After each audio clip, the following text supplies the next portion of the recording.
Good afternoon, students. Welcome you all once again to the social class, and we were discussing about the social reforms that took place in India, and due to the Western education system, there were a lot of changes we see in the society. And among them, we studied Brahma Samaj, Arya Samaj, Satyashodak Samaj, and Prarthana Samaj. Today, let us have a discussion on Ramakrishna Mission. Remember, Ramakrishna Mission, it has given a great contribution, especially their contribution is seen more in the spiritual growth as well as the nationalistic movement and cultural development. We see Ramakrishna Mission has played an important role in the development of spiritual growth, nationalistic movement, as well as cultural awareness among them. And remember, these are the main contributions. Now, who is the founder?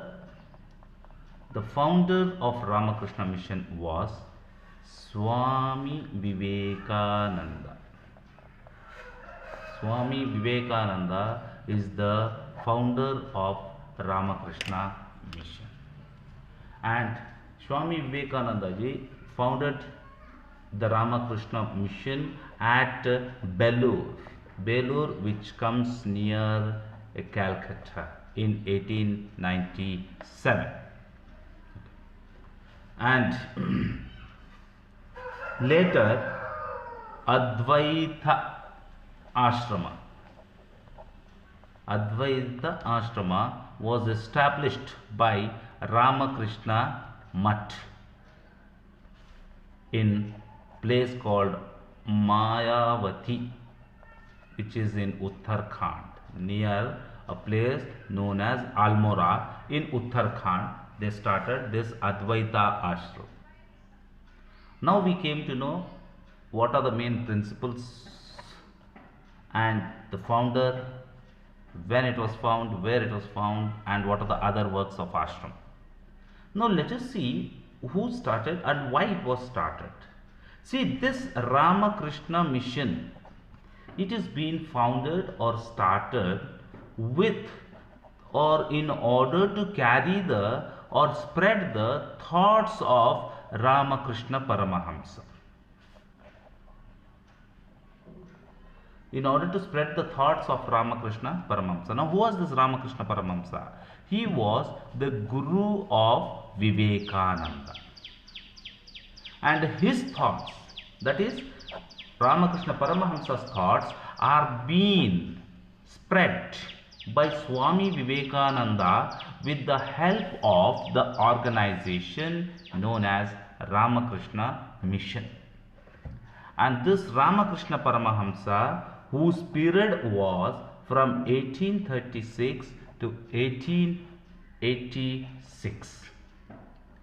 Ramakrishna Paramahamsa's period is from 1836 to 1886, and he was a great worshipper of Lord Kali.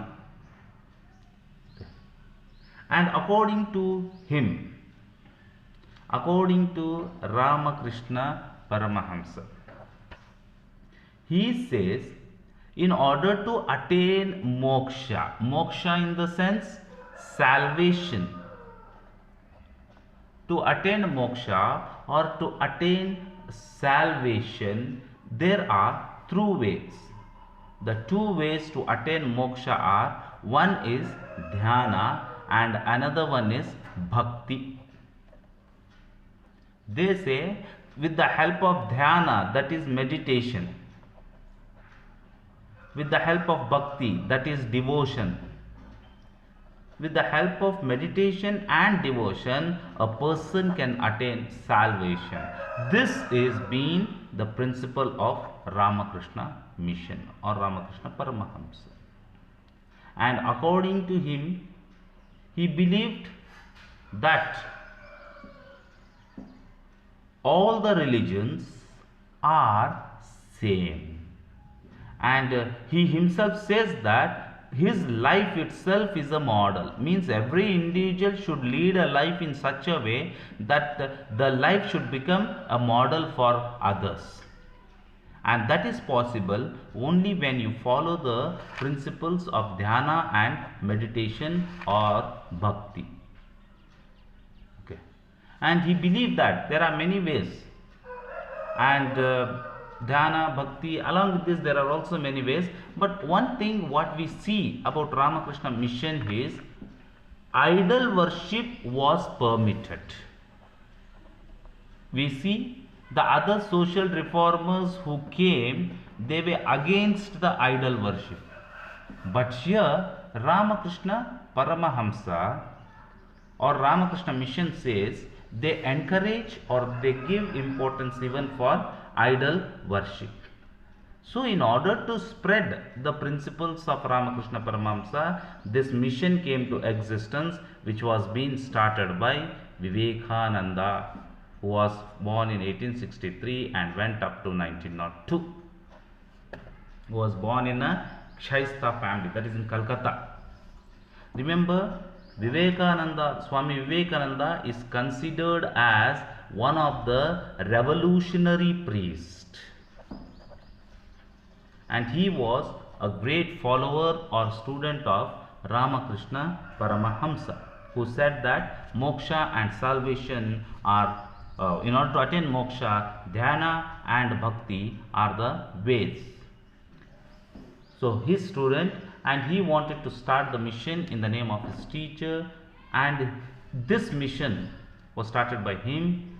After studying the philosophy and different perspectives, he started the preachings, and it is said that he preached not only Indians but also the Westerners, that is the Western people were also taught by him. And he went around India. After his death of his teacher, he went around India for nearly 5 years, and then after roaming 5 years, he came to know the reality of the society or the world. So he wandered for 5 years, and after wandering for 5 years, he came to know the reality of life. And then he worked to establish a society. He worked to establish casteless society, where there are no discriminations. And it is believed that he noticed the exploitations that were taking place in the society, and also he noticed about the poverty that was taking place. He noticed about the illiteracy and also the division among Indians. These are the points that he saw. He saw the caste, he wanted to establish a casteless society, and he noticed some of the things like poverty, illiteracy. So what he did, he planned to have this type of society. So in order to have this type of society, how it could be done? He said, education can bring change. First, we need to educate people. Once when we educate people, then automatically you will see changes among the people. And for that, he wants legal institutions. He wants legal institutions to implement rules. Legal institutions which can implement rules, and only with the support of the rules only we can bring changes. Okay. So this is how Swami Vivekananda started, and he asked the people. See, on the one side he want to educate the people, and he want people to get the Western education. And the second thing what he says, Westernization should not be followed blindly. Understand, analyze, and then follow the Western system. This is being told by Swami Vivekananda. and he believed it is a duty of religion. Now what is the religion according to, he says the duty of the religion is to provide light. It should provide light by overcoming the darkness of ignorance. People are ignored, they don't know anything, so they should come out of the darkness. How they can come out of the darkness? When the religion provides them light, and that is provided with the help of education. If the religion do not provide light to them, then you cannot come to the conclusion of awareness or enlightening. Okay. And if any religion, he says, if any religion do not provide light, then it is of no use. He declares that religion which does not provide light is of no use. And the one who responds to poor is Mahatma. According to him, religion should provide light, and individual response to poor. These are the principles. Religion, it should provide light. Individual should respond to the poor. And once when an individual responds to poor, he automatically becomes Mahatma. This is a thought of a Swami Vivekananda, or we can say about the Ramakrishna mission. And the one who responds to poor is Mahatma, and the one who do not respond is Duratma. And he was against the casteism, untouchability, and also about the other things what we see. All these illegal or exploiting things were being opposed by Swami Vivekananda ji. And we see that he says that we should take the humanity to such a place where it is beyond everything. Means humanity should be above all religious texts. Now what are all the religious texts? You can take the religious texts like Quran, Vedas, Bible, etc. Humanity should be above all these things. Only then we can attain moksha. Still, and it is a responsibility of humanity to unite all these three together. When a person reads all these three, Quran, Bible and Vedas, obviously he will turn into a real human being. Okay. This was the belief of Swami Vivekananda, and he believes, or we can see in one of his series, he says that Hindu and Muslim should be united in such a way that Vedic mind in Islamic body. This was the only way for progress. There should be a Vedic mind in a Islamic body. Every individual, maybe a Hindu or a Muslim, he should believe in both. His thoughts should be like Vedas, whereas his life should be Islam. So this is the opinion given by Swami Vivekananda.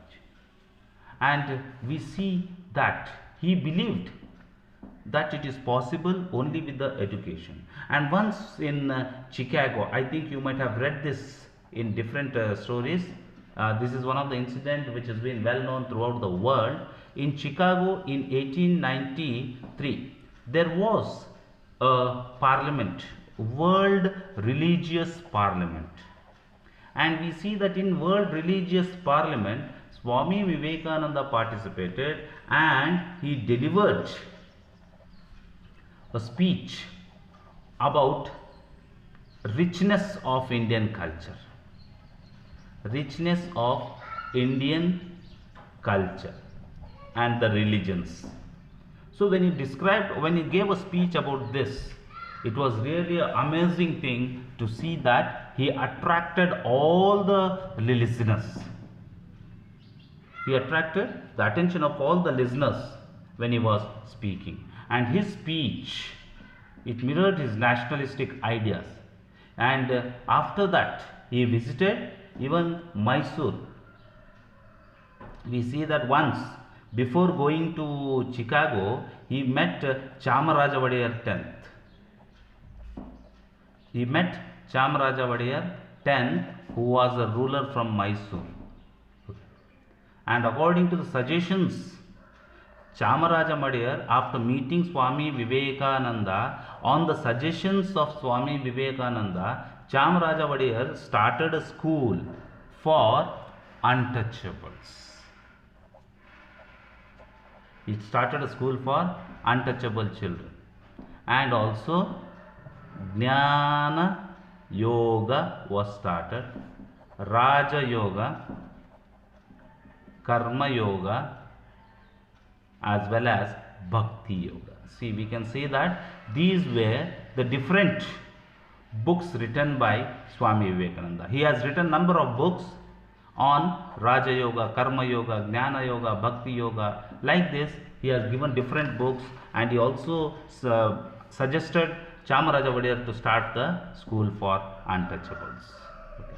So like this, Swami Vivekananda, who started Ramakrishna Mission, became very famous, and even today we see that it is considered Swami Vivekananda ji is the person who has read highest number of books, and is very well known especially for his meditation.